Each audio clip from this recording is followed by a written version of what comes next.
A huge sale is happening right now at Xbox. Lots of games with major discounts. Battlefield 6 looks like it's going to be revealed soon, and it's going to be going along the lines as a Call of Duty next reveal. Ghost Recon is in development, but there is a change to it, and I'd be interested to know if people are going to take to this change. So we will talk about that as well as other things here that has happened in the news over the weekend. But before we do get into it, if you do enjoy daily gaming news and content, make sure to hit the subscribe, share, like. I make videos every single day, so hit the subscribe if you want to stay updated on everything happening in the gaming world and just talk about gaming. But for now, let's get into it.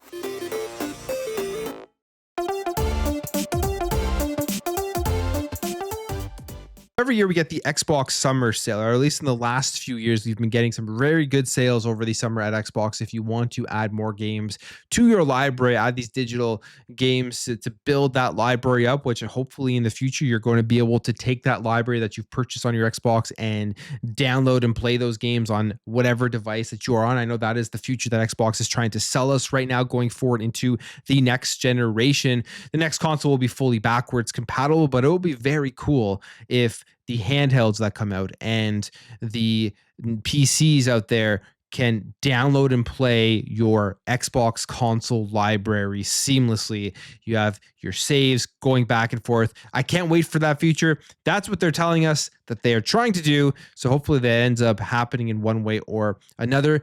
Right now is a great time to pick up some more games with 50 plus games that are reduced by 90 to 95% here in the Xbox summer sale. So lots of great games to go check out. You can see here are the ones. These are the big ones here from 90 to 95% off. Like you can pick up games for like $2, $10, $4. The Batman Arkham Knight, great game. All the Arkham games are very, very good. You have the older Battlefields here. Like, Battlefield 2042 is winding down as they're getting prepared for Battlefield 6, as this game is now $350. A game that I tried to get into when it first came out, had its issues, couldn't really get back into it. I tried it a bit later and I had fun with it, but I'm really hoping Battlefield 6, which we will talk about further on in this video, really knocks it out of the park. Got Borderlands 3 here for $6 if you want to prepare for Borderlands 4 coming up. Gotham Knights for $9. I know this game was very divisive, but this game has been on sale for very fast, and it went on sale for very, very cheap. This is the Lux edition here for $9. Mad Max is a very good game. I love that game. $5, you can get that. You have NBA 2K25. I know it's this year's edition, and the new one will be coming out in just a few months, but it is $7 if you want to play the latest NBA 2K game. Then you have some other cool games here, like the XCOM 2 collection is $10 if you're into XCOM. That'll be a good time to jump in. So lots of great games, and of course there are other ones here reduced by like 85% and 80%. So huge sale right now with the Xbox summer sale. And as I said, this is the time to pick up your digital catalog, to get more games in there, and hopefully in the future, if they can get this, where right now I have hundreds and hundreds of games on my Xbox console, if I can play all of those games on my PC, on my handheld going forward to the next generation, that's just going to be a massive win.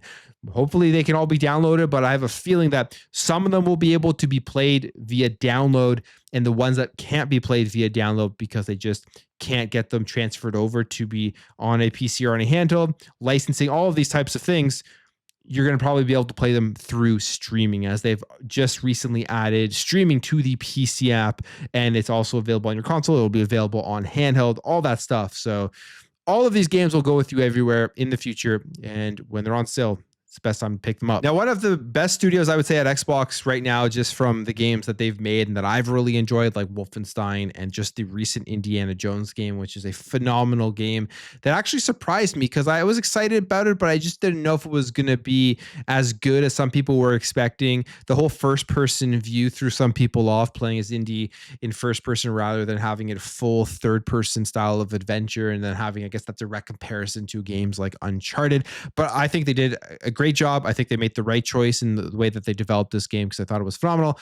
But Machine Games, what is going on next? What are they working on next? Well, their financial reports are out, and they don't tell us what they are working on, but they are working on projects. So plural, multiple projects in development here at Machine Games. Their financial statements for 2024 are out, and in the future development section, they say, with new and exciting projects in development, Machine Games is optimistic about the future for both the company and the industry as a whole. And if we go down here into the comments, people are thinking that it could be a sequel to Indiana Jones or Wolfenstein 3. I loved Indiana Jones, but my fingers are crossed that it is Wolfenstein 3 finally, because I really enjoyed that series and I've been waiting for Wolfenstein 3 for a long time.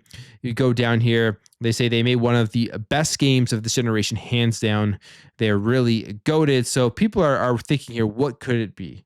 I think it's Wolfenstein 3. I wouldn't be shocked if it's that. The thing with Indiana Jones is if they're going to make a sequel to it, they still have to pay licensing fees and all of that, that it will make the development of that game more expensive. I do believe we will see more from Indiana Jones from Xbox and from Machine Games because the game did very, very well.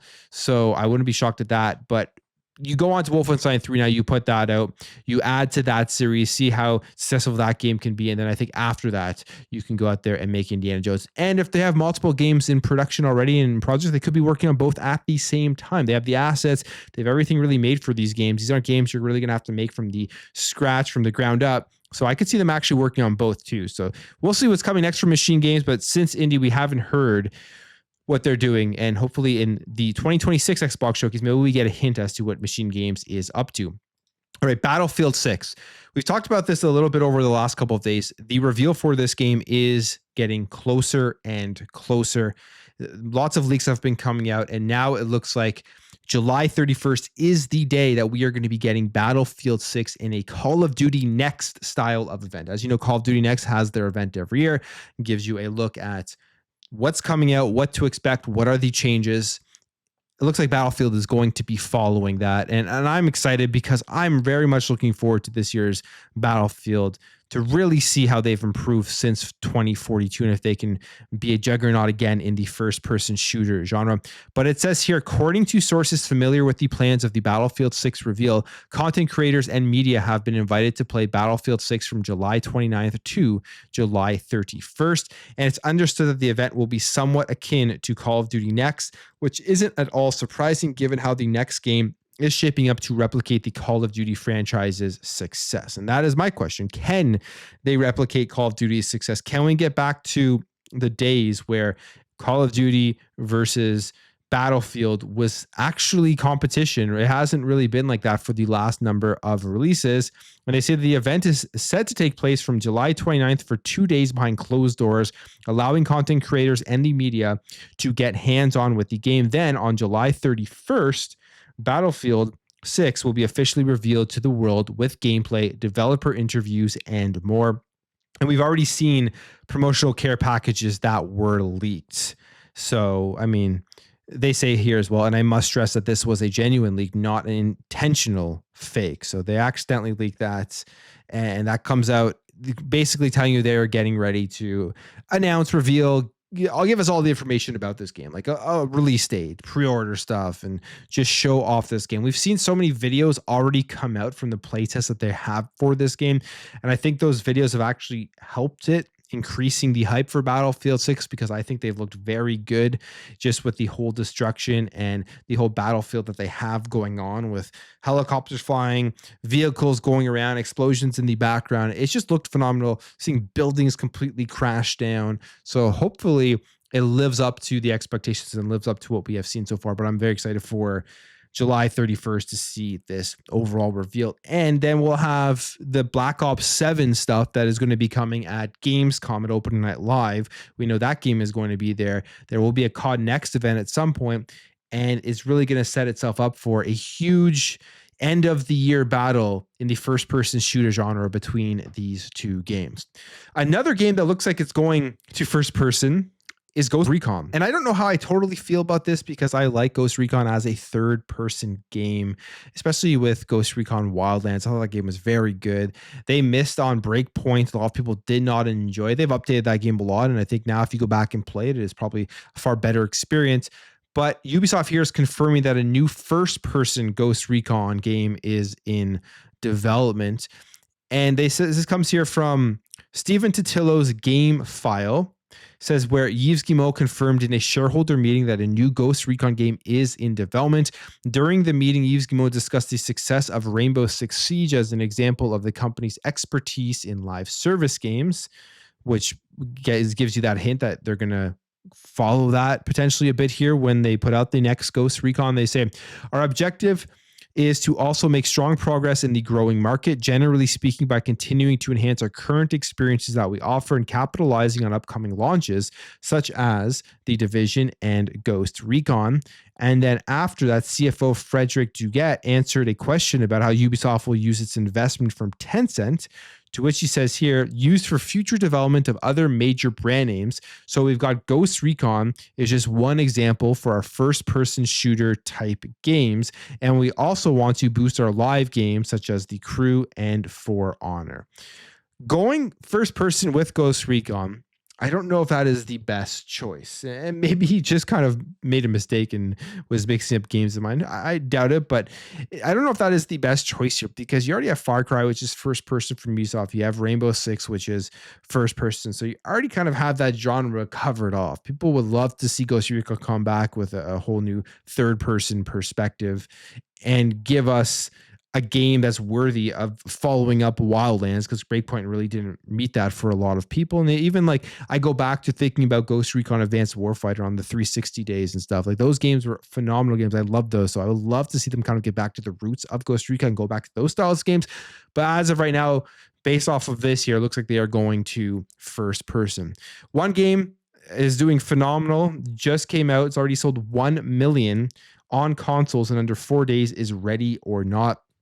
So another a game here that does very well. It was on PC already, so it already had a fan base. But Void Interactive, Julio Rodriguez has announced that Ready or Not has sold over 1 million units on console in under 4 days. And console release hit stores on July 15th, 2025, and has received generally positive reviews. And they also saw its concurrent PC player count triple in size. Rodriguez says this, I'm incredibly proud of the team and what we've accomplished together. Is a huge moment and one we don't take for granted. It continues to say the team is already hard at work, ironing out issues and continuously improving the experience. So good for them. If you haven't heard about this game, it is an immersive first-person tactical shooter, follows a group of SWAT. It's like mainly a co-op style of game. It's not a game that if you first look at it is going to be replacing something like Rainbow Six Siege, but I've heard so many good things about this one and probably at some point will end up checking out Ready or Not. And finally, Steam Games, they are disclosing here generative AI used in their games. And right now, since they've been disclosing this, they are up 800%. Not shocking. I think we are going to see a lot more of this from people trying to cash in using generative AI to make games, to add to their games, and more people that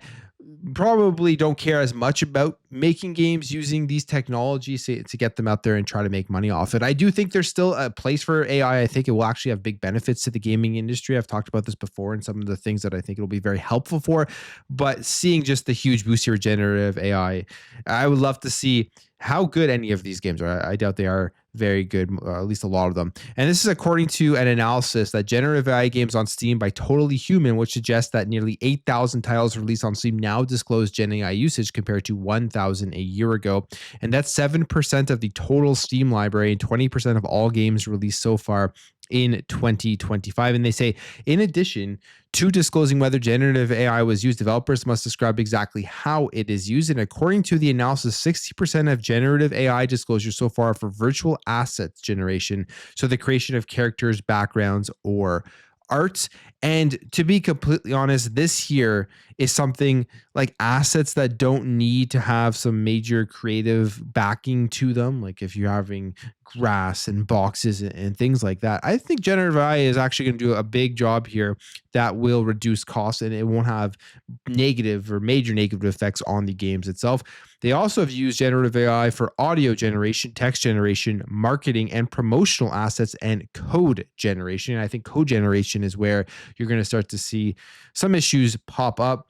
And Also, with audio and text and like voices and stuff, you may start seeing them not just be as creative as they could be when you're using real people doing that. So we'll continue to see this happening. AI is entering gaming, whether you like it or not, it's happening. And unless it goes in there and completely flops and games aren't doing well because of it, or companies aren't saving a bunch of money because of it, then generative AI will be used in the industry going forward.